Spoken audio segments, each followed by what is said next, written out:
Aktar minn 3600 tifel u tifla jingħataw kolazzjon nutrittiv u tajjeb għas-saħħa waqt li jattendu għal Breakfast Club, servizz li ddaħħal ftit aktar minn 4 snin ilu biex jgħinu wkoll il-ġenituri tagħhom imorru għax-xogħol. Biex isostni dan is-servizz u dak taċ-childcare, f'dan l-aħħar 4 snin il-Gvern investa mal-15,400,000 euro. Sena wara sena s-servizz tal-Breakfast Club kompla jiġbed l-interess tal-istudenti, fejn dawk l-istudenti li jmorru kmieni l-iskola jingħataw kolazzjon iżda wkoll ħin għall-logħob.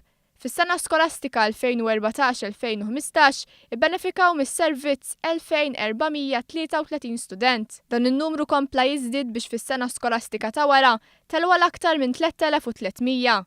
Fis-sena skolastika 2016-2017 1000 tifel u tifel oħra bdew jattendu għal Breakfast Club bl-ammont jilħaq l-4400. Mis-sena skolastika li bdiet f'Settembru li għadda sal-ewwel ġimgħa ta' Novembru ta' din is-sena kienu ġiet jibbenefikaw 3625 student.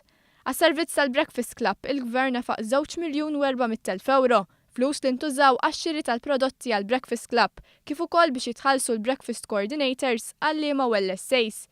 Roslyn Vella, direttur fih dan il-Ministeru għall-Edukazzjoni, spjegata li il-Gvern kompla joffri dan is-servizz lill-istudenti. L-iskejli jiftħu sija qabel u tfal ta' ġenituri li kunu jaħdmu jew jistudjaw ikunu jistgħu imorru jieħdu breakfast nutrittiv u jkollhom ftit tal-ħin informali tal-logħob qabel tibda l-iskola formali.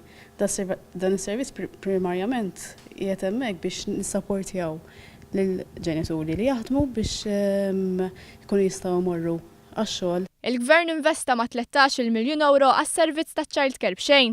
Fi 3 snin ibbenefikaw ma' 6292 tifel u tifla li waqt li l-ġenituri tagħhom ikunu għax-xogħol jiġu mħarsa.